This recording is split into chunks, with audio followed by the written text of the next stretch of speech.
Long time no see. In short, online school has been killing me. It's a lot harder than expected, but right now it's reading week, and I decided to order a box of Buce. Now there's a couple species in here, and these came from Buce. It's a company in Quebec. My French is awful. But yeah, let's just jump right into this and see what we got. So you open it up and there's a bunch of styrofoam in there, so that's super good packing.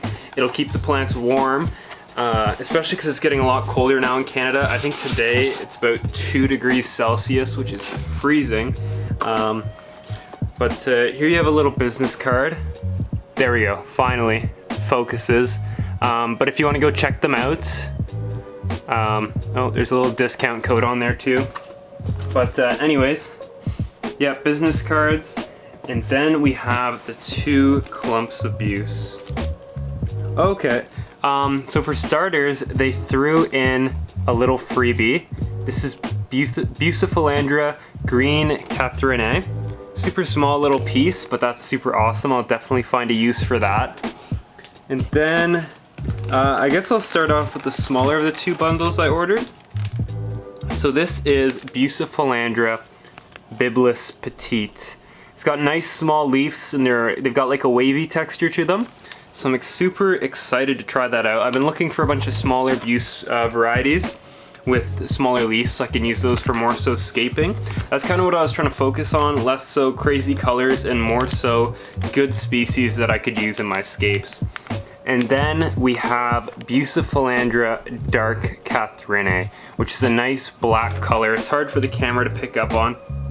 But this one's also got super small little leaves, as well as they're really narrow. I don't know how well you can see them, but over here you can maybe see some little needle leaf leaves, sorry.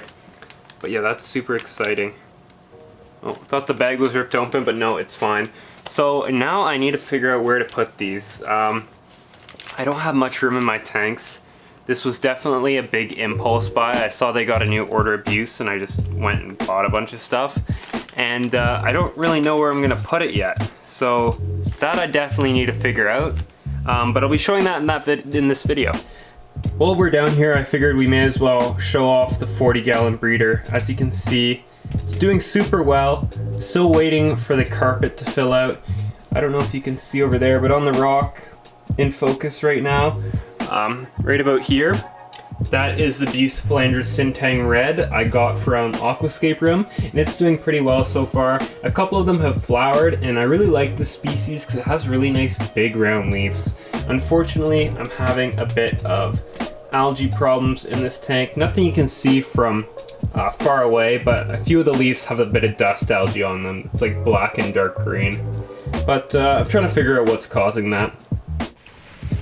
So we're now looking at the 24-gallon, which is actually doing super well. I'm going to be putting most of the Dark Catherine in here. I don't exactly know where I'm going to put the Biblis Petite yet. I'm still trying to find a spot for it. But as you can see, the tank's doing super good, and I recently removed a really large piece of driftwood, which had some big Java fern on it and Anubias, which I sold off, but selling that and getting rid of that driftwood really made a big gap in this tank. So I'm going to try to eventually fill it up with Buce, which I think will look super good. The bottom half of this tank looks super good. You can see I've got a nice dense carpet of dwarf hairgrass, which has kind of been infiltrated by a bit of weeping moss, which is very annoying. I've been trying to get rid of it, but I really can't. It just keeps coming back and it grows so fast.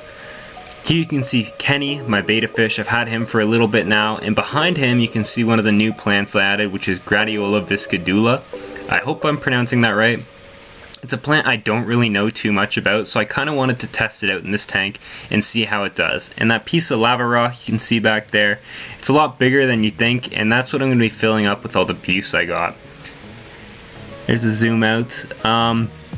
You can also see quite a bit of glow light tetras. I actually added a bit more since the last video. I think I added 12, and now I'm at about 20 of them in there. So now I'm going to show you guys how I attach this stuff to the rocks. So first I take it out. There you can see how big this chunk is. I think it was around $60, but all that Buce for $60 is a really good price. And there's a close-up of one little small species. And here I just kind of separate it out so it's going to be a lot easier and quicker once I get to planning it. And big tip, if you're messing with super glue, get yourself a pair of gloves. These are so useful. The amount of glue I had on these gloves was insane after I was done, but it's better having it on the gloves than on my hands, because glue, especially super glue, is the most annoying thing on your hands. But this took me about 20 minutes of gluing all these different buce onto this little rock. It's honestly a pretty annoying process, but hopefully it'll be worth it long term if this stuff grows out and becomes like a stunning bush like I have in my 40 breeder. All those big clumps of buce on my driftwood. So hopefully the patience pays off. But I've got like another 5 minutes of gluing here.